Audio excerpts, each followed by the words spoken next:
کی بدولت مجھے السلام علیکم ورحمۃ اللہ وبرکاتہ. الحمد للہ وکفى وسلام على عباده الذين اصطفى.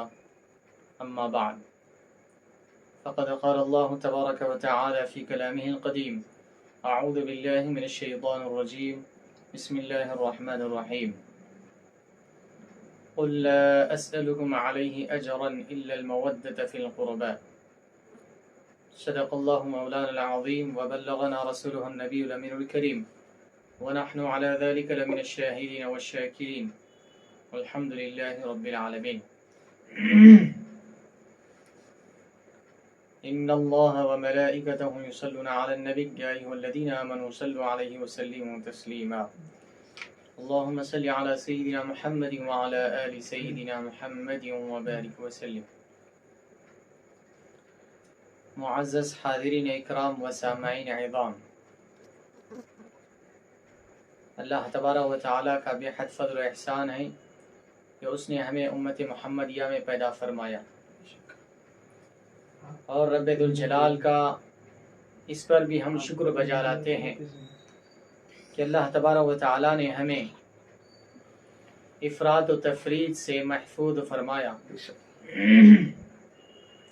اور ہمیں اہل بیت اطہار کی کشتی میں سوار ہونے والوں میں شامل فرمایا، اور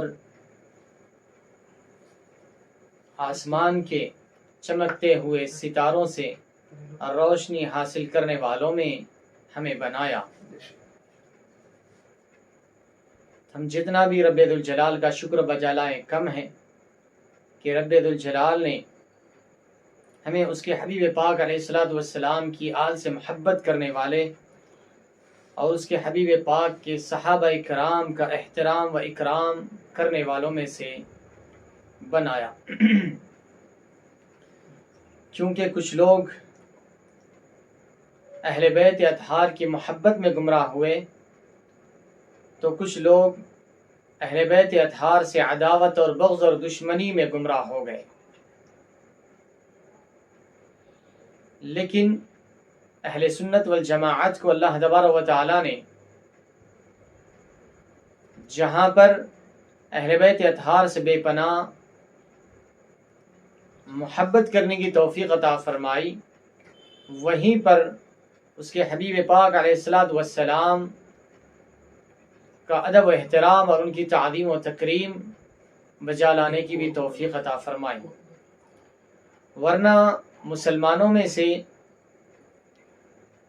کچھ فرقے اہل بیت اطہار کی محبت میں صحابہ اکرام کو برا بھلا کہہ کر گمراہی کا راستہ اختیار کر گئے، اور اہل ایمان میں سے کچھ فرقے صحابہ اکرام کا دفاع کرتے کرتے اہل بیت اطہار کی تعظیم و تکریم کو پیچھے چھوڑ دیا، اور اہل بیت اطہار اہل بیت رسول کے بارے میں بدزبانی اور زبان درازی کرنے لگے، جس کی وجہ سے گمراہی بلکہ بعض دفعے وہ کفر کی حد تک چلے گئے. اعاذنا اللہ و ایاکم، اللہ تعالی ہمیں اور آپ کو اس سے محفوظ فرمائے. یقیناً حاضرین اکرام، اہل بیت اطہار کی محبت یہ ہمارا ایمان ہے. اہل بیت اطہار کی محبت کے بغیر ہمارا ایمان مکمل نہیں ہو سکتا. جیسا کہ اہل بیت اطہار پر، خاندان نبوت پر، آل رسول پر نماز میں درود بھیجے بغیر ہماری نماز ناقص رہتی ہے، اسی طرح اہل بیت اطہار کی محبت کے بغیر ہمارا ایمان بھی ناقص ہو جاتا ہے. اسی لیے اللہ تبارک و تعالیٰ نے اپنے کلام پاک میں یہ آیت کریمہ نازل فرمائی: قُلْ لَا أَسْأَلُكُمْ عَلَيْهِ أَجْرًا إِلَّا الْمَوَدَّةَ فِي الْقُرْبَى. اے حبیب، آپ اپنی امت سے فرما دیجئے کہ میں تمہیں کسی چیز کا سوال نہیں کرتا تبلیغ رسالت پر میں تم سے کوئی معاوضہ، کوئی اجر، کوئی بدلہ طلب نہیں کرتا سوائے قرابت داروں کی محبت کے، سوائے قرابت داروں کی محبت کے میں تم سے کوئی اجر، کوئی معاوضہ، کوئی بدلہ طلب نہیں کرتا۔ یہاں پر ایک سوال یہ وارد ہوتا ہے کہ دیگر انبیاء کرام علیہ الصلوۃ والسلام نے بھی جب تبلیغ رسالت کی بات آئی تو انہوں نے بھی یہی کہا کہ ان اجری الا علی رب العالمین، کہ ہم اللہ کا پیغام پہنچا رہے ہیں اور ہمارا اجر، ہمارا بدلہ یہ رب العالمین کے ذمے ہے، ہماری تبلیغ رسالت کا بدلہ کوئی چیز نہیں ہے، اللہ تبارک و تعالیٰ عطا فرمائے گا۔ تو اسی لیے مفسرین اکرام نے یہ ارشاد فرمایا ہے کہ یہاں پر جو تبلیغ رسالت کا جو ذکر کیا گیا ہے کہ لا اسألکم علیہ اجرا الا المودۃ فی القربى، میں اپنے تبلیغ رسالت پر تم سے کوئی اجر معاوضہ طلب نہیں کرتا، یہ تبلیغ رسالت کے عوض میں نہیں فرمایا جا رہا ہے، یہ تبلیغ رسالت اور پیغام رسالت اور پیغام الہی کو امت تک پہنچانے کے بدلے میں، عوض میں حضور پاک صلی اللہ علیہ وسلم نہیں فرما رہے ہیں۔ لا اسألکم علیہ اجرا الا المودۃ فی القربى، اے لوگو میں تم سے اس بارے میں کوئی بدلہ، کوئی عوض طلب نہیں کرتا، صرف میں تم سے یہ چاہتا ہوں کہ تم قرابت داروں سے محبت کرو۔ مفسرین اکرام نے یہاں پر مختلف اقوال بیان فرمائے ہیں کہ قرابت دار سے مراد کون ہے۔ قرابت دار سے مراد کون ہے؟ حضور پاک صلی اللہ علیہ وسلم سے پوچھا گیا، صحابہ کرام نے پوچھا فی من وجبت علینا المودۃ یا رسول اللہ صلی اللہ علیہ وسلم، یا رسول اللہ صلی اللہ علیہ وسلم کن لوگوں کی محبت ہم پر واجب قرار دی گئی ہے یا رسول اللہ؟ تو حضور پاک صلی اللہ علیہ وسلم نے وہاں پر اہل بیت اطہار کا ذکر فرمایا، اہل بیت اطہار کا ذکر فرمایا، علی و حسن و حسین و فاطمہ، ان لوگوں کی محبت ہم پر واجب کی گئی ہے۔ تو ان سے محبت اللہ سے اور اس کے رسول سے محبت ہے، اور ان سے عداوت اللہ سے اور اس کے رسول سے عداوت ہے۔ تو یہاں پر جو اجر اور بدلہ تبلیغ رسالت کے عوض میں نہیں بلکہ یہ سادے الفاظ میں کہا گیا ہے، اس کے مقابل میں نہیں لایا گیا۔ اگر اس کے مقابل میں ہوتا تو پھر سوال پیدا ہوتا، تبلیغ رسالت کے مقابل میں نہیں بلکہ یہ سیدھا ہے، اس سے اس کا تعلق نہیں ہے۔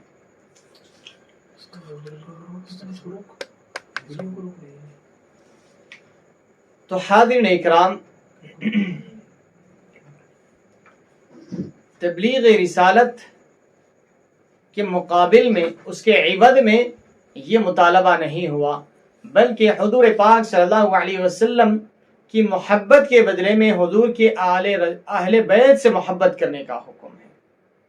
حضور سے جو ان کا جو رشتہ ہے، جو ان کا ناطہ ہے، ان سے جو نسبت ہے، اس نسبت کی وجہ سے ان سے محبت کرنے کا حکم دیا گیا ہے۔ اسی لیے اہل بیت اطہار کے بارے میں حضور پاک صلی اللہ علیہ وسلم نے بار بار تاکید فرمائی ہے۔ آئیے ایک حدیث مبارک کو شامل کرتے ہیں۔ اہل بیت اطہار کی پاسداری، ان سے محبت اور ان کا پاس و لحاظ کرنا اور ان سے قلبی محبت کرنا، یہ ہماری نجات اور بخشش کا ذریعہ اور سامان ہے، اور حضور پاک صلی اللہ علیہ وسلم نے ان سے محبت کرنے کا ہمیں حکم بھی دیا ہے۔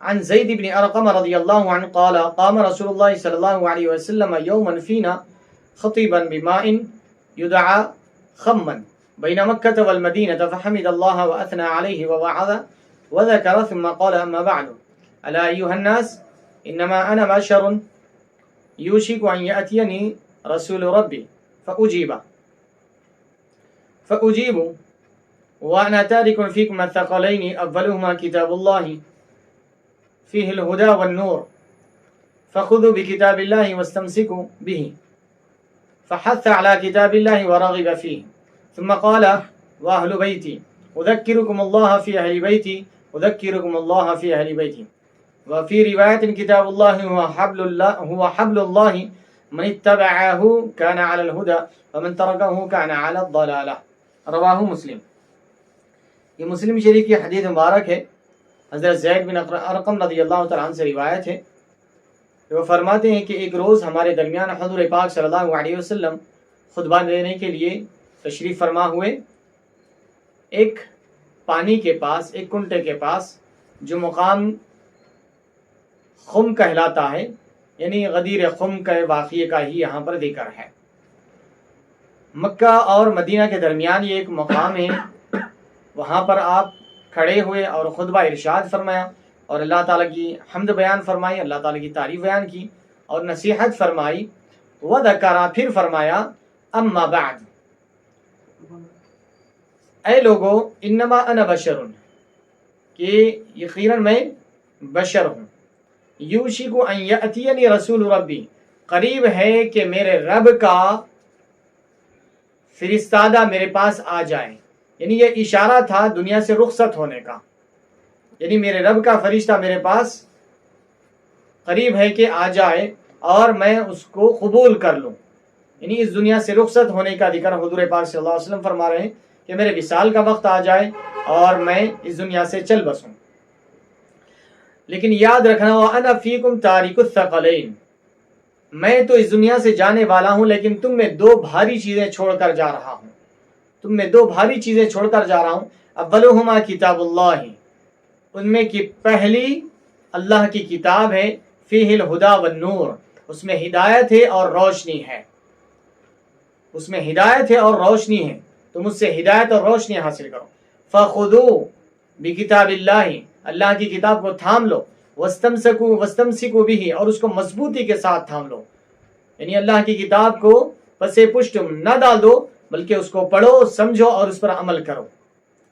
فحث علی کتاب اللہ ورغب فیہ، اور کتاب اللہ کی تعلیم اور تعلم پر حضور پاک صلی اللہ علیہ وسلم نے ابھارا. ورغب فیہ، اور اس میں رغبت دلائی اہل ایمان کو، مسلمانوں. ثم قال، پھر اس کے بعد فرمایا وَأَهْلُ بَيْتِي أُذَكِّرُكُمُ اللَّهَ فِي أَهْلِ بَيْتِي، اے لوگو، دوسری جو چیز ہے میں تمہارے درمیان بھاری چیزیں چھوڑ جا رہا ہوں. پہلی تو اللہ کی کتاب ہے، دوسرے میرے اہل بیت ہے، میرے اہل بیت ہے، ان کو بھی میں تمہارے درمیان چھوڑے جا رہا ہوں. اذکرکم اللہ فی اہل بیتی، اے لوگو یاد رکھو میں تمہیں اللہ کا واسطہ دیتا ہوں میرے اہل بیت اطہار کے بارے میں. میں تمہیں اللہ سے ڈراتا ہوں، میں تمہیں اللہ سے ڈراتا ہوں میرے اہل بیت اطہار کے بارے میں. میرے اہل بیت اطہار کے بارے میں تم سے اللہ سے ڈراتا ہوں تم کو. پھر اس کے بعد حضور نے ایک بار کہنے پر اکتفا نہیں فرمایا، دوبارہ پھر وہی ارشاد فرمایا اذکرکم اللہ فی اہل بیتی، اے لوگو میں تمہیں اللہ سے ڈراتا ہوں میرے اہل بیت اطہار کے بارے میں. میرے اہل بیت اطہار سے محبت کرنا، ان کی تعظیم کرنا، ان کی تکریم کرنا، ان کا ادب کرنا، ان کا احترام بجا لانا، ان سے محبت کرنا. میں تمہیں اللہ سے ڈراتا ہوں. اگر میرے اہل بیت اطہار کے ساتھ تم نے ذرا سی بھی نادانی اور غفلت اور بے احترامی کی تو یاد رکھنا تمہاری دنیا اور آخرت تباہ ہو جائے گی. اور دوسری حدیث شریف میں حضور پاک صلی اللہ علیہ وسلم نے ارشاد فرمایا مثل اہل بیتی کمثل سفینۃ نوح فمن رکب فیہا نجا ومن تخلف عنہا غرق. حضور پاک صلی اللہ علیہ وسلم نے اپنے اہل بیت اطہار کی مثال دیتے ہوئے ارشاد فرمایا میرے اہل بیت اطہار کی مثال ایسی ہے جیسے کہ سفینہ نوح علیہ السلام کی کشتی. فمن رکب فیہا، جو کوئی اس کشتی میں سوار ہوا نجا، نجات پا گیا. جب نوح علیہ السلام کے زمانے میں طوفان آیا تو جو اس میں بیٹھے وہ محفوظ رہ گئے، جو کشتی میں نہیں بیٹھے وہ غرق ہو گئے، ڈوب گئے.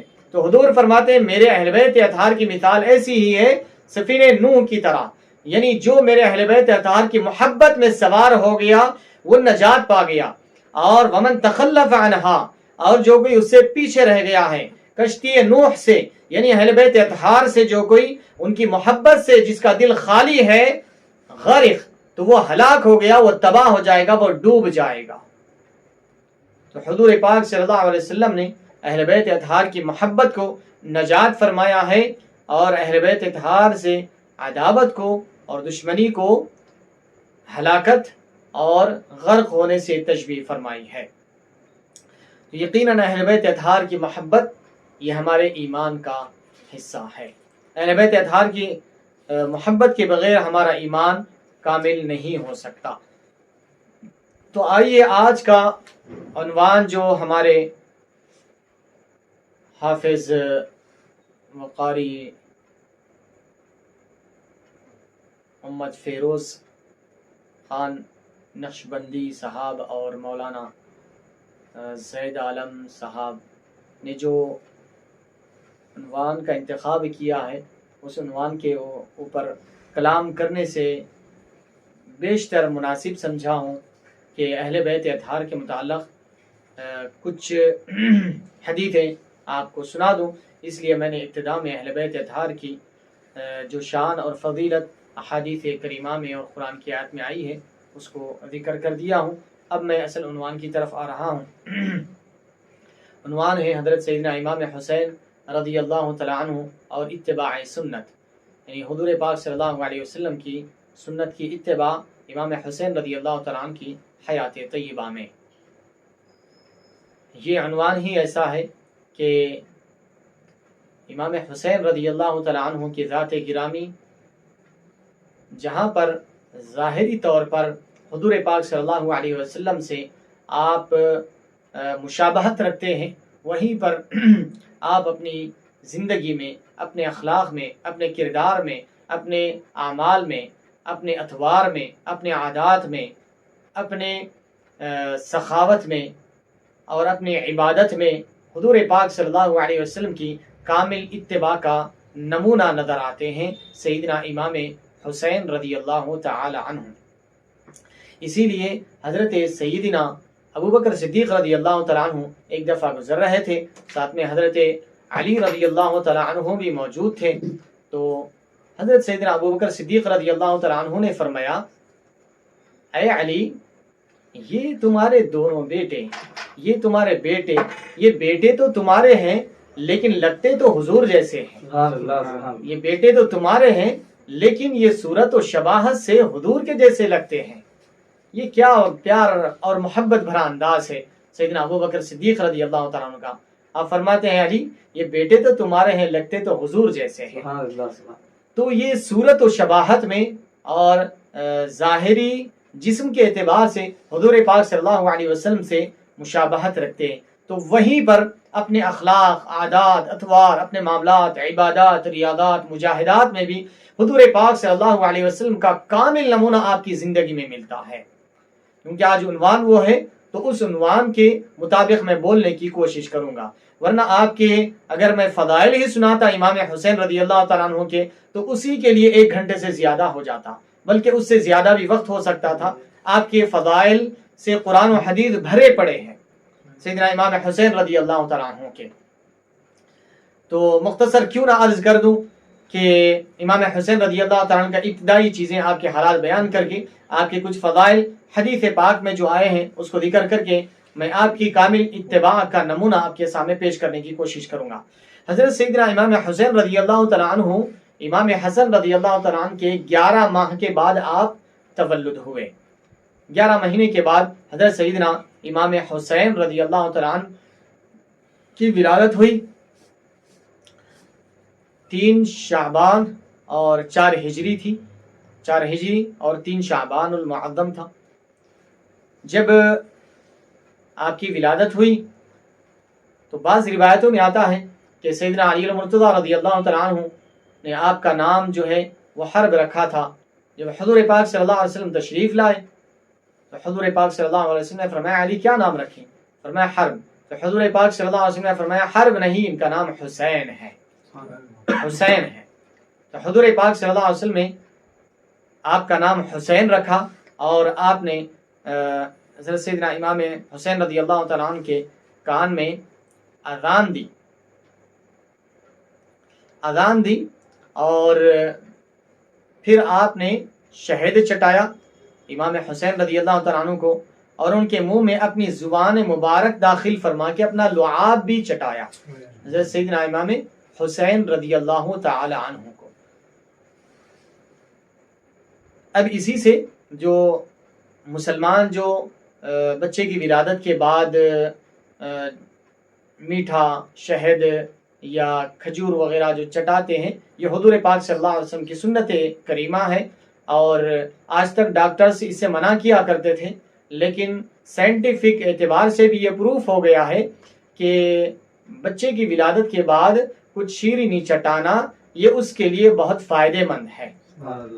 تو آج 1400 سال بعد سائنس بھی اس بات کا اقرار کر رہی ہے، اس بات کو ایکسپٹ کر رہی ہے جو 1400 سال پہلے ہمارے اور آپ کے آقا نے بتلا دیا تھا۔ تو اس سے پتہ یہ چلا کہ سائنس سے اسلام، قرآن و حدیث جو ہے وہ سائنس سے 1400 سال آگے چل رہا ہے۔ سائنس جو ہے وہ 1400 سال ابھی سے اسلام سے پیچھے چل رہی ہے۔ تو اس سے آپ اندازہ کر سکتے ہیں کہ آج ہم سائنس کے پیچھے جا رہے ہیں، سائنس پہلے سے آلریڈی وہ 1400 سال پیچھے چل رہی ہے۔ ہم پیچھے چلنے والی کے پیچھے جانے کے بجائے عقل مندی اس بات میں ہے کہ جو 1400 سال آگے چل رہی ہے جو چیز، اس کو ہم فالو کریں تو یہ ہمارے لیے دنیا اور آخرت کے اعتبار سے بہتر ہوگا۔ شاید میں سمجھتا ہوں کہ میری بات سمجھ میں آئی ہوگی، کیونکہ ہم سائنس تحقیق کر کے آج یہ زمانے پر پہنچے ہیں کہ جو 1400 سال پہلے ہمارے نبی نے بتایا تھا کہ بچے کی ولادت کے بعد اسے شیرینی میٹھا چٹانا چاہیے، لیکن بعد میں سائنس آئی، اس کو وہ پہلے تو ریجیکٹ کر دیا گیا، یہ صحیح نہیں ہے، بچے کے لیے نقصان دہ ہے، اللہ ہے فلاں ہے، ڈاکٹرز منع کرتے رہے، لیکن پھر اس کے اوپر تحقیق کی گئی، ریسرچ کیا گیا، تو اب سائنسدانوں کی اب آنکھ کھلے کہ یقیناً یہ فائدہ مند ہے۔ تو الغرض سائنس اگر اسلام کی تعلیمات سے موافقت کرتی ہے تو وہاں پر سائنس کو اختیار کیا جا سکتا ہے، لیکن جہاں پر قرآن و حدیث کی مخالفت کرتی ہوئی سائنس نظر آتی ہے تو وہاں پر ہم سائنس کو بھی ایکسیپٹ نہیں کریں گے، اسلام کو ترجیح دیں گے اور سائنس کو ریجیکٹ کر دیں گے۔ تو الغرض حضور پاک صلی اللہ علیہ وسلم نے شہد چٹایا اور اپنی زبان مبارک امام حسین رضی اللہ تعالیٰ عنہ کے منہ میں داخل فرما کے اپنا لعاب امام حسین رضی اللہ تعالیٰ عنہ کے منہ میں داخل فرمایا۔ پھر اس کے بعد آپ نے عقیقہ کرنے کا حکم دیا، عقیقہ کرنے کا حکم دیا اور بال نکالنے کا حکم دیا، اور بالوں کے برابر چاندی خیرات کرنے کا حکم دیا، جو کہ اس پر عمل کیا گیا۔ آپ کا عقیقہ کیا گیا اور ہم بالوں کے ہم وزن چاندی خیرات کی گئی، صدقہ کیا گیا۔ یہاں پر ایک بات عرض کر دوں کہ آج ہم دیکھ رہے ہیں معاشرے میں یہ حضور کے نواسے ہیں، حضور پاک صلی اللہ علیہ وسلم کے، ہمارے اور آپ کے آقا جن پر ہم ایمان لائے، اس ذات کے نواسے ہیں، ان کا حضور پاک صلی اللہ علیہ وسلم عقیقہ کرنے کے لیے حکم دے رہے ہیں اور عقیقہ کیا بھی گیا ہے، ٹھیک ہے۔ اب اس کے بعد جو ہے دراصل بات یہ ہے کہ آج ہمارا معاشرہ اسلام کو اور اتباع رسول کو چھوڑ کر دنیا داری، دکھاوا اور ریاکاری، اس بات کی طرف ہماری مسلمان امت جا رہی ہے۔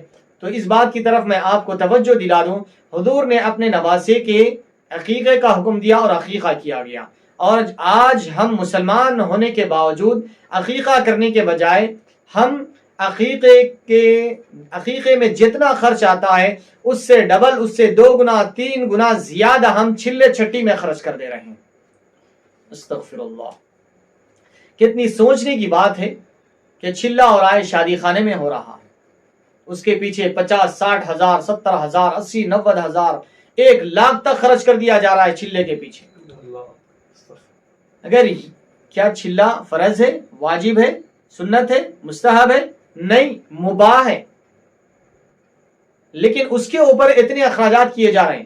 اگر اس کے بجائے، اگر چھلے چھٹی کے بجائے آپ اگر وہی کام عقیقہ کرتے تو حضور پاک صلی اللہ علیہ وسلم نے ارشاد فرمایا کہ جس کا عقیقہ کیا جاتا ہے اس کی جان اس جانور کے عوض محفوظ ہو جاتی ہے۔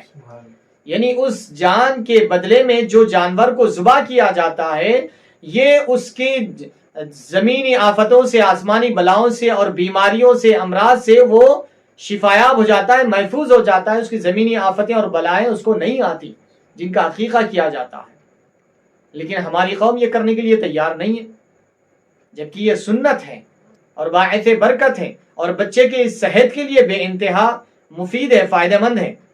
ایک ہمارے بہت ہی قریبی، بہت عزیز ہے، ان کے ہاں لڑکے کی ولادت ہوئی اور وہ 7ویں مہینے یا 8ویں مہینے میں ایسا کچھ مہینے میں ہوئی، جس کے بارے میں ڈاکٹرز کا یہ کہنا ہے کہ شاید 8واں مہینہ ہوگا۔ تو اس مہینے میں بچہ جو ہے پھر دوبارہ اس کا جو ہے کیا بولتے تخلیق ہوتی ہے یا ماڈیفائی ہوتا ہے یا کچھ اس طریقے سے اعضاء اس کے پھر دوبارہ بنتے ہیں، یہ کچھ عمل ہوتا ہے۔ تو ڈاکٹرز کہتے ہیں کہ یہ جو 8ویں مہینے میں جو بچے ہوتے ہیں وہ لاکھوں میں ایک بچہ بچتا، نہیں بچتے بچے، اگر ولادت بھی ہو گئی تو بہت کم عرصے میں انتقال ہو جاتا۔ تو جیسے ہی معلوم ہوا کہ یہ وقت میں، یہ حالات میں جو ہے ولادت ہوئی ہے، تو بہت ڈاکٹرز نے بھی بہت ڈرا دیا کریں۔ ڈاکٹرز کا جو ان کا ایکسپیرینس ہے، تجربہ ہے، انہوں نے اس کو بیان کیا کہ یہ مہینے میں پیدا ہونے والے بچے عموماً اکثر نہیں بچتے، لاکھوں میں ایک آدھ بچہ بچتا ہے۔ تو الغرض ایسا جب محلے کے ایک بزرگ، بہت ہی عظیم شخصیت تھی، ان کے سامنے ایسا کہا گیا کہ ڈاکٹر ایسا ایسا کہہ رہے، تو ان کی زبان سے پہلا جملہ یہ نکلا کہ فوراً بچے کا عقیقہ کر دو، فوراً بچے کا عقیقہ کر دو۔ اس کے بعد جیسے ہی معلوم ہوا عقیقہ کر دیا گیا 7ویں دن بچے کا۔ اس کے بعد الحمدللہ وہ بچہ صحت مند، تندرست، اچھا خاصا بچہ، الحمدللہ اب وہ تقریباً 10-12 سال کا بچہ ہو چکا ہے، آج تک وہ محفوظ ہے، الحمدللہ، اللہ کا شکر ہے۔ تو عقیقہ یہ بیماریوں سے، آفتوں سے، بلاؤں سے بچاتا ہے۔ تو ہماری قوم، ہمارا معاشرہ، ہمارے بڑے لوگ عقیقے کو ترجیح دے، یہ بہتر ہے، بجائے چھلا چھٹی وغیرہ یہ فلاں فلاں چیزیں جس کا نہ قرآن سے کوئی تعلق ہے، نہ حدیث سے کوئی تعلق ہے، نہ کوئی ثواب ہے وہ کرنے پر۔ آپ عقیقہ کریں گے تو ثواب بھی ملے گا، سنت بھی ادا ہوگی، اور آپ کی بچہ جو ہے بیماریوں سے اور آفتوں سے، بلاؤں سے بھی محفوظ رہ جائے گا۔ اور اخراجات کی جہاں تک بات ہے، عقیقہ اس سے کم پیسوں میں ہو جائے گا آپ کو۔ تو حاضرین اکرام، یہ ایک ضمناً جو چیز آ گئی تھی میں آپ کے گوشے گزار کر دیا۔ اس کے بعد حضرت سیدنا امام حسین رضی اللہ تعالیٰ عنہ حضور پاک صلی اللہ علیہ وسلم کے بہت ہی لخت جگر ہیں۔ آپ فرماتے ہیں حسین منی وانا من حسین، حسین مجھ سے ہے اور میں حسین سے ہوں، یعنی حسین سے محبت کرنا مجھ سے محبت کرنا ہے، مجھ سے محبت کرنا حسین سے محبت کرنا ہے، اور حسین سے عداوت اور دشمنی رکھنا مجھ سے عداوت اور دشمنی رکھنا ہے۔ تو حضور پاک صلی اللہ علیہ وسلم نے جا بجا امام حسین رضی اللہ تعالیٰ عنہ کے اور امام حسن رضی اللہ تعالیٰ عنہ کے ان دونوں شخصیتوں کے فضائل اور مناقب بیان فرمائے۔ الحسن والحسین سیدا شباب اہل جنہ، فرمایا کہ حسن اور حسین یہ دونوں نوجوانان جنت کے سردار ہیں، فرمایا۔ الغرض آپ کے فضائل و مناقب بے انتہا ہے، جو حد شمار سے باہر ہے۔ تو آئیے اب کامل اتباع امام حسین رضی اللہ عنہ کی حیات طیبہ، حضور پاک صلی اللہ علیہ وسلم کی اتباع، کامل اتباع، آپ کی حیات مبارکہ حضور پاک صلی اللہ علیہ وسلم کی اتباع میں گزری ہے۔ حضرت امام حسین رضی اللہ عنہ کا بچپن تو ابھی آپ کم عمر تھے۔ حضور پاک صلی اللہ علیہ وسلم اس دنیا سے پردہ فرمائے، اس وقت آپ بعض روایت کے مطابق 6 سال کے تھے، بعض روایت کے مطابق 7 سال کے تھے۔ تو یہی کچھ عرصہ تھا کہ حضور پاک صلی اللہ علیہ وسلم اس دار فانی سے کوچ فرمائے، اپنے رفیق اعلیٰ سے جا ملے۔ تو یہ جو 4 سے 5 سال کی جو عمر کا حصہ تھا، وہ حضور پاک صلی اللہ علیہ وسلم کی صحبت میں آپ رہے، اس کم سنی میں رہے۔ اس میں بہت سارے واقعات بھی ہوئے۔ ایک دفعہ آپ کھیلتے کھیلتے باہر نکل گئے تو حضور پاک صلی اللہ علیہ وسلم بہت بے چین ہو گئے اور سب کو تلاش کرنے کے لیے آپ نے بھیجا دیا. سب تلاش کرنے کے لیے نکلے لیکن کہیں پر نہیں ملے. تو حضور پاک صلی اللہ علیہ وسلم تلاش کرتے کرتے جنگلوں کی طرف نکل گئے. تو وہاں پر آپ نے پایا کہ وہاں پر حضرت امام حسن و حسین رضی اللہ تعالیٰ عنہما موجود ہیں اور کوئی بھی نہیں ہے. لیکن وہاں پر حضور پاک صلی اللہ علیہ وسلم فرماتے ہیں کہ کہیں میرے بچوں کو کوئی نقصان نہ پہنچائے. جب آپ قریب گئے تو حضور پاک صلی اللہ علیہ وسلم فرماتے ہیں کہ اللہ تعالیٰ نے ان بچوں کی حفاظت کے لیے 2 فرشتوں کو مقرر کر دیا. ان کی حفاظت کے لیے اللہ تعالیٰ نے فرشتوں کو مقرر کر دیا ہے. یہ بچپن کے واقعات ہیں. اور ایک دفعہ حضور پاک صلی اللہ علیہ وسلم خطبہ ارشاد فرما رہے تھے کہ امام حسن و حسین رضی اللہ تعالیٰ عنہما تشریف لائے. آپ کے جسم اطہر پر سرخ رنگ کا لباس تھا. دونوں یہ ابھی بچپن تھا، کم عمری تھی، کم سنی تھی. یہ چلتے آ رہے تھے لیکن پیر لڑکھڑا رہے تھے کم عمری کی وجہ سے. جیسے کہ بچے چلتے چلتے لڑکھڑاتے، کبھی گر جاتے، کبھی پھر اٹھتے چلتے. تو ابھی کم عمری کی وجہ سے آپ چلتے ہوئے دونوں آ رہے تھے. تو حضور پاک صلی اللہ علیہ وسلم فرماتے ہیں کہ آپ منبر پر خطبہ ارشاد فرما رہے تھے. حضور پاک صلی اللہ علیہ وسلم نے خطبے کو روک دیا. حسن حسین آ رہے ہیں، ادھر خطبہ ہو رہا ہے، اور ادھر حسن حسین آ رہے ہیں، وہ لڑکھڑاتے ہوئے آ رہے ہیں. تو حضور پاک صلی اللہ علیہ وسلم خطبے کو موقوف کر کے روک کے نیچے تشریف لائے اور حسن و حسین رضی اللہ تعالیٰ عنہ کو گود میں اٹھا لیا. تو اس سے پتہ بھی یہ چلتا ہے کہ حسن و حسین رضی اللہ تعالیٰ عنہ کی محبت کتنی اعلیٰ ہے کہ ادھر خطبہ ہو رہا ہے. خطبہ ایک عبادت کا ایک حصہ ہے، اس میں حضور پاک صلی اللہ علیہ وسلم اپنے نواسوں کو اپنے گود میں اٹھا رہے ہیں. اس کے بعد فرمایا کہ یہ حسن و حسین ہیں، ان سے محبت مجھ سے محبت ہے، ان سے عداوت مجھ سے عداوت ہے. تو ایسے بہت سارے واقعات آپ کے بچپن کے ہیں. اور اس کے بعد اب آگے آ جائیں. حضور پاک صلی اللہ علیہ وسلم اس دنیا سے چل بسے. اس کے بعد حضرت سیدنا امام حسین رضی اللہ تعالیٰ عنہ جو ہے حضرت مولائے کائنات علی مرتضیٰ رضی اللہ تعالیٰ عنہ کی گود میں آپ پلے بڑے، پرورش پائے. اور حضرت علی رضی اللہ تعالیٰ عنہ تو آپ باب العلم ہیں، علم کا دروازہ ہے. آپ کا کیا کہنا کہ آپ اپنے والد بزرگوار کی پرورش میں پروان چڑھے اور بڑے، اور علم کا ایک سمندر ہیں آپ، اور افتاء میں اور علم کے ایک کافی آپ نے حضرت مولائے کائنات علی مرتضیٰ رضی اللہ تعالیٰ عنہ سے استفادہ فرمایا. آپ کی علم کے شہپاروں میں سے کچھ شہپارے آپ بھی سماعت فرما لیں. حضرت عبداللہ بن زبیر رضی اللہ تعالیٰ عنہ فرماتے ہیں کہ آپ نے ایک دفعہ امام حسین رضی اللہ تعالیٰ عنہ سے پوچھا کہ جو قیدی، جس کو قید کر لیا جائے، اس کو چھڑانے کی ذمہ داری کس پر عائد ہوتی ہے، کون چھڑائے اس کو؟ تو امام حسین رضی اللہ تعالیٰ عنہ نے فرمایا کہ قیدی کو وہ چھڑائے جس کے حمایت میں یہ لڑنے کے لیے گیا تھا. پھر اس کے بعد اسی طریقے سے آپ سے ایک سوال یہ بھی کیا گیا کہ بچے کا نفقہ کب واجب ہوتا ہے. حضرت عبداللہ ابن زبیر رضی اللہ تعالیٰ عنہ نے آپ سے علمی استفادہ کرتے ہوئے پوچھا کہ بچے کا نفقہ کب واجب ہوتا ہے. تو آپ نے فرمایا کہ فوراً پیدا ہونے کے فوراً بعد جب بچہ آواز کرنے لگ جاتا ہے، جب وہ آواز کرنے لگ جاتا ہے، چیخنے لگ جاتا ہے، رونے لگ جاتا ہے، تو اس وقت اس کا نفقہ واجب ہو جاتا ہے. تو حاضرین اکرام، یہ علم اسی طریقے سے حضرت حسن بصری رحمۃ اللہ علیہ ایک دفعہ آپ گزر رہے تھے. تو اس وقت آپ امام حسین رضی اللہ تعالیٰ عنہ جو ہے لوگوں کو کچھ نصیحت فرما رہے تھے اور اخلاقی باتیں بتا رہے تھے اور وعظ و نصیحت فرما رہے تھے. امام حسن بصری وہاں سے گزرے تو بہت ہی دقیق باتیں تھی، وہ سن کر بہت تعجب ہوا. جانے کے بعد پوچھا یہ کون ہیں؟ تو فرمایا گیا یہ حضرت امام حسین رضی اللہ تعالیٰ عنہ حضرت علی رضی اللہ عنہ کے شہزادے ہیں. تو آپ نے فرمایا ہاں، تبھی تو ایسے باتیں کر رہے ہیں، تبھی تو ایسی گہرائی اور گہرائی کی باتیں کر رہے ہیں. تو یہ آپ کا علمی مقام ہے. اب اس کے بعد میں اب اتباع سنت کے نمونوں کی طرف آ رہا ہوں۔ سیدنا امام حسین رضی اللہ تعالیٰ عنہ اتباع سنت کا کامل نمونہ اپنی زندگی میں نظر آتے ہیں۔ اس کے کچھ جھلک، کچھ نمونے آپ کے پیش خدمت عرض ہیں۔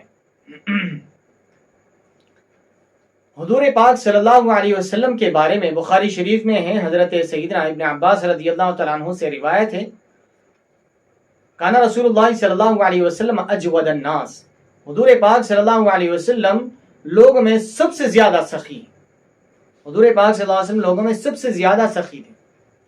یہ سخاوت اور فیاضی اگر امام حسین رضی اللہ تعالیٰ عنہ کی حیات طیبہ میں اگر دیکھی جائے تو امام حسین رضی اللہ تعالیٰ عنہ حضور پاک صلی اللہ علیہ وسلم کی اس اسوے میں کامل اتباع کرتے ہوئے نظر آتے ہیں۔ امام حسین رضی اللہ تعالیٰ عنہ کے بارے میں اہل سیر نے لکھا ہے کہ آپ بہت ہی فیاض، بہت ہی سخی اور آپ بہت ہی عطا کرنے والے، بخشنے والے تھے۔ آپ کے در سے کوئی خالی ہاتھ نہیں لوٹتا تھا، اور آپ جو قرض دار ہوتے ان کے قرضے اتارتے تھے، یہاں تک کہ اگر کوئی بیمار ہوتا تو اس کے اوپر کوئی قرض ہوتا تو اس کے بھی قرض ادا کر دیا کرتے تھے۔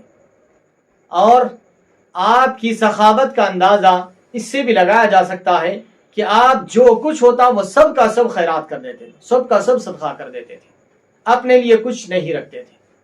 ایک دفعہ کا واقعہ ہے کہ آپ نماز ادا فرما رہے ہیں اور ایک گلی سے گزرتے ہوئے سائل کی آواز آئی، کسی نے سوال کیا، تو روایتوں میں آتا ہے کہ آپ نے نماز کو جلدی جلدی مکمل کر لیا، جلدی جلدی نماز مکمل کیا، اور فوراً نماز مکمل کرنے کے بعد وہ سائل کو بلایا۔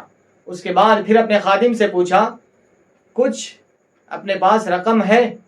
تو خادم نے کہا کہ 200 درہم ہے جو اہل بیت کو دینے تقسیم کرنے کی ہے، اہل بیت میں تقسیم کرنے کے لیے 200 درہم آپ کے حکم سے رکھا ہوں۔ تو آپ نے فرمایا وہ لاؤ، اور وہ جو 200 درہم تھے پورے کے پورے وسائل کو دے دیا، پورے کے پورے وسائل کو عطا کر دیا، اور فرمایا میرے پاس اب اتنے ہی ہے، یہ لے لو، میرے پاس اتنے ہی اب یہ لے لو۔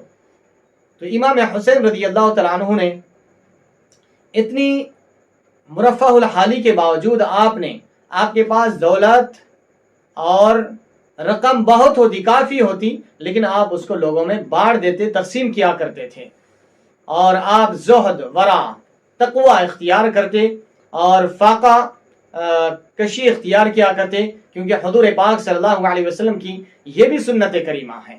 سب کچھ ہونے کے باوجود فاقہ کشی اختیار کرنا یہ حضور پاک صلی اللہ علیہ وسلم کی سنت کریمہ ہے، کیونکہ حضور پاک صلی اللہ علیہ وسلم کی یہ دعائیں مبارکہ ہے۔ حضور پاک صلی اللہ علیہ وسلم دعا فرمایا کرتے تھے، اللہم احینی مسکینا وامیتنی مسکینا واحشرنی مع المساکین، اے اللہ مجھے مسکینوں میں زندہ رکھ، مسکینوں میں موت عطا فرما، اور مسکینوں کے ساتھ میرا حشر و نشر فرما۔ یہ صفت سیدنا امام حسین رضی اللہ تعالیٰ عنہ میں بھی ملتی ہے کہ آپ سب کچھ، جو کچھ دولت آتی وہ آپ غریبوں میں، غربا میں، فقراء میں، مساکین میں تقسیم کر دیا کرتے، اور غربت کی زندگی آپ گزارا کرتے۔ ایک دفعہ کا واقعہ ہے کہ آپ گزر رہے تھے، راستے میں کچھ غربا، کچھ فقراء بیٹھے ہوئے کھانا کھا رہے تھے، انہوں نے آپ کو کھانے پر مدعو کیا، تو آپ بلا جھجک اپنی سواری سے اترے، اور سواری سے اتر کر ان کے ساتھ کھانا کھانے کے لیے بیٹھ گئے، اور فرمانے لگے ان اللہ لا يحب المتکبرین، اللہ غرور و تکبر کرنے والوں کو پسند نہیں فرماتا، اس لیے آپ عاجزی و انکساری اختیار کرتے ہوئے مساکین کے درمیان بیٹھ کر تناول فرمائیں۔ اللہ اللہ اللہ، یہ حضور پاک صلی اللہ علیہ وسلم کی حیات طیبہ کا کامل نمونہ تھا۔ تو سیدنا امام حسین رضی اللہ تعالیٰ عنہ نے اپنی جہاں پر عاجزی و انکساری کا اظہار کیا، جو حضور پاک صلی اللہ علیہ وسلم کے اندر تھی، جہاں پر عاجزی و انکساری کی صفت آپ کے اندر ملتی ہے، وہیں پر مسکینوں کے ساتھ اٹھنا بیٹھنا، ان کے ساتھ زندگی گزارنا، جو حضور کا اسوہ تھا، وہ اسوہ امام حسین رضی اللہ تعالیٰ عنہ کی حیات طیبہ سے بھی ملتا ہے۔ امام حسین رضی اللہ تعالیٰ عنہ نے انہیں پھر دعوت دیا، وہ غربا اور فقراء جن کے ساتھ آپ تناول فرمائے انہیں اپنے پاس دعوت دیا اور بلا کر ان کو وہ جب آ گئے تو ان کا استقبال کیا اور فرمایا گھر میں جو کچھ ہے سب لاؤ اور ان کے استقبال میں رکھ دو. سب کچھ ان کے استقبال میں رکھ دیا اور ان کی اس طریقے سے وہ غربا کی آپ نے دعوت فرمائی.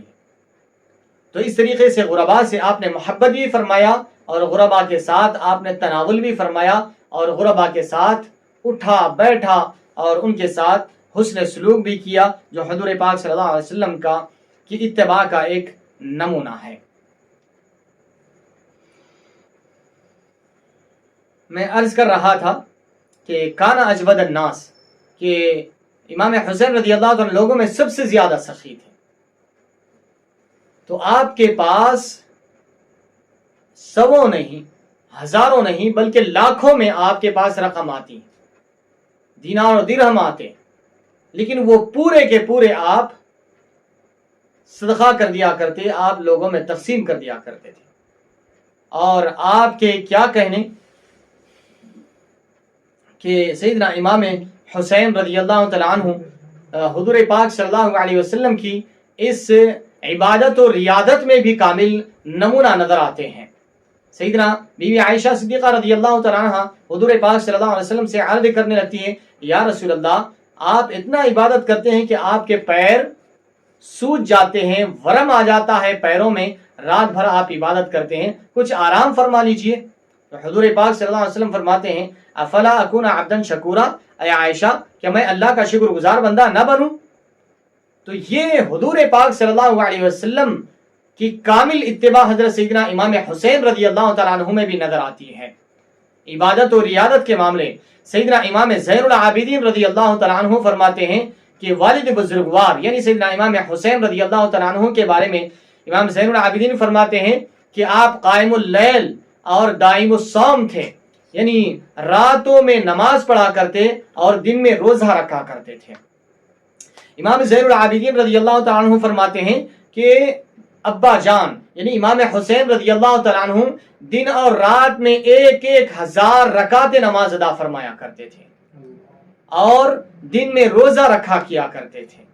یہ امام حسین رضی اللہ تعالیٰ عنہ کی عبادت کا معاملہ تھا جو کامل اتباع نبی پر آپ کیا کرتے تھے. جیسے کہ امام بوصیری رحمۃ اللہ علیہ نے فرمایا، غلمت سنت من احیا الظلام الى ان اشتکت قدمہ الضر من ورمی، کہ میں نے اس ذات کی سنت پر ظلم کیا ہے جس ذات نے رات بھر عبادت کر کے جس ذات کے پیروں میں ورم آ گیا ہے، میں اس ذات کی سنت کو ترک کر کے اپنے اوپر ظلم کیا ہوں.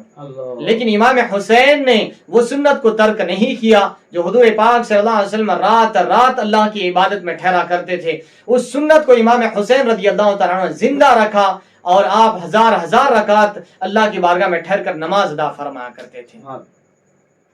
کیا ضرورت تھی انہیں نمازیں پڑھنے کی؟ وہ تو آل رسول ہیں، وہ تو نوجوانوں جنت کے سردار ہیں، وہ حضور کی اولاد ہیں، جنت ان کے ہاتھوں سے بٹنے والی ہے. لیکن اس کے باوجود یہ اللہ کی بارگاہ میں رات بھر کر عبادت میں مشغول اور مصروف نظر آتے ہیں، کیونکہ حضور پاک صلی اللہ علیہ وسلم کی اتباع کر کے بتا رہے ہیں امت کو، اے امتیو، ہم نواسے ضرور ہیں، ہم نوجوان جنت کے سردار ضرور ہیں، لیکن ہم اس کے باوجود، اتنی بشارتوں کے باوجود، اتنے فضائل کے باوجود، اتنے مناقب کے باوجود ہم حضور کی اتباع کرتے ہیں. تو اے میرے نانا کی امتیو، تم بھی حضور کی اتباع کیا کرو، تم بھی حضور کی اتباع کیا کرو.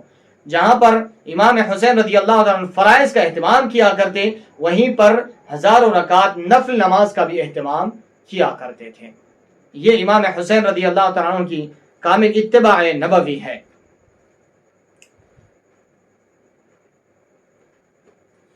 امام حسین رضی اللہ تعالیٰ عنہ حضور پاک صلی اللہ علیہ وسلم کی اتباع کا نمونہ ایک اور بھی لے لیجئے کہ حضور پاک صلی اللہ علیہ وسلم نے جھوٹ کے بارے میں ارشاد فرمایا، الکذب ینقص الرزق، جھوٹ رزق کو روک دیتا ہے. اور ایک حدیث پاک میں حضور پاک صلی اللہ علیہ وسلم نے ارشاد فرمایا کہ جب بندہ جھوٹ بولتا ہے، جب بندہ جھوٹ کہتا ہے تو فرشتے جو کرامن کاتبین ہیں، جو فرشتے ہوتے ہیں اس کے نام اعمال لکھنے والے، لکھنے پر مقرر ہے، وہ فرشتے اس جھوٹ کی وجہ سے جو انسان سے بدبو آتی ہے، جب انسان جھوٹ بولتا ہے تو اس سے بدبو پیدا ہوتی ہے، بدبو آتی ہے، تو وہ بدبو کی تاب نہ لا کر فرشتے اس سے 1 میل دور ہو جاتے ہیں۔ حضور نے فرمایا کہ جب بندہ جھوٹ بولتا ہے تو اس کی بدبو سے، اس کے برے اثرات سے فرشتے 1 میل دور چلے جاتے ہیں، جھوٹ کی بدبو سے۔ یہ حدیث پاک ہے۔ اب آئیے امام حسین رضی اللہ تعالیٰ اس پر کتنا عمل کر رہے ہیں۔ امام حسین رضی اللہ تعالیٰ اور واقعہ کربلا کو کون نہیں جانتا، بچہ بچہ جانتا ہے۔ امام حسین رضی اللہ تعالیٰ میدان کربلا میں ہیں اور دشمنان اسلام، دشمنان اہل بیت وہاں پر اہل بیت اطہار کو یہ کے بعد دیگر شہید کرنے کے در پہ ہے، اور کئی اہل بیت اطہار کو شہید کر دیا گیا ہے، اور سیدنا امام حسین رضی اللہ تعالیٰ ان کے سامنے ہیں، لیکن ان کے دل پتھر ہو چکے ہیں، ان کے دلوں پر مہر لگ چکی ہے، اور امام حسین رضی اللہ تعالیٰ عنہ کی گفتگو ان کے دلوں پر اثر نہیں کرتی، کیونکہ ان کے دلوں پر مہر لگ چکی ہے۔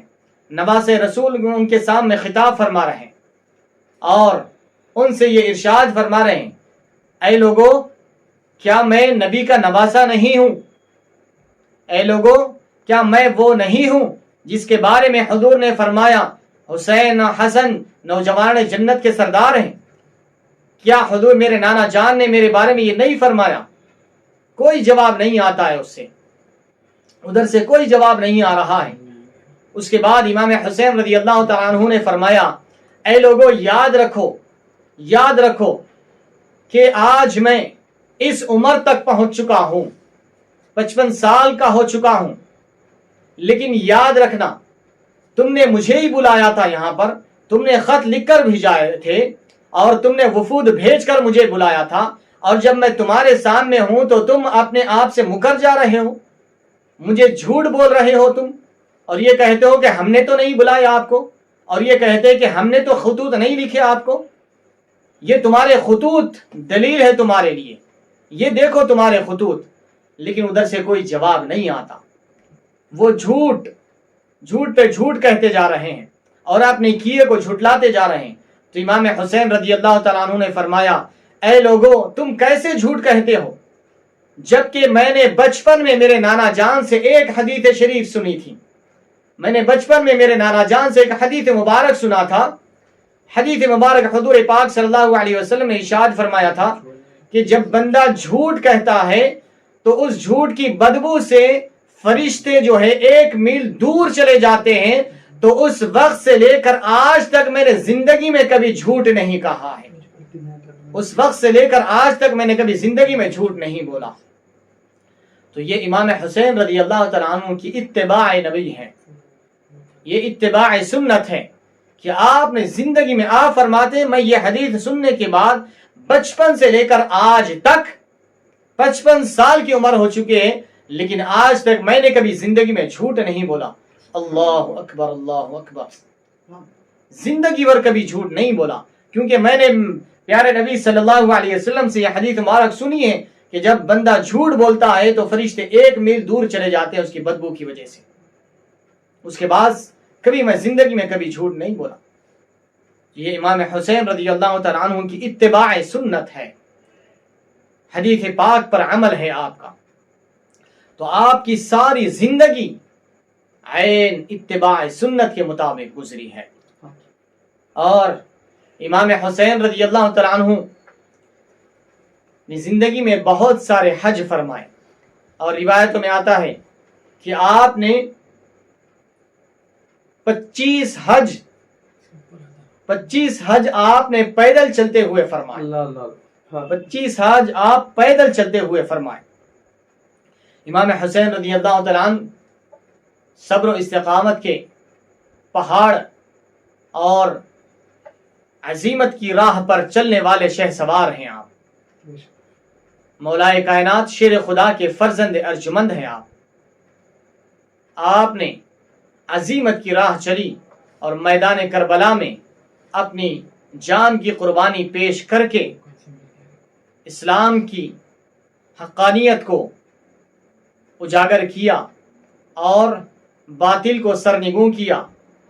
اسی لیے خواجہ اجمیری خواجہ حسن معین الدین سنجری علیہ رحمت و رضوان نے امام حسین رضی اللہ تعالیٰ عنہ کی بارگاہ میں خراج عقیدت پیش کرتے ہوئے یوں گویا ہوئے: شاہ است حسین، بادشاہ ہست حسین، دی است حسین، دی پناہ ہست حسین، سرداد نداد دست در دست یزید، حقا کے بنائے لا الہ ہست حسین، حقا کے بنا لا الہ ہست حسین.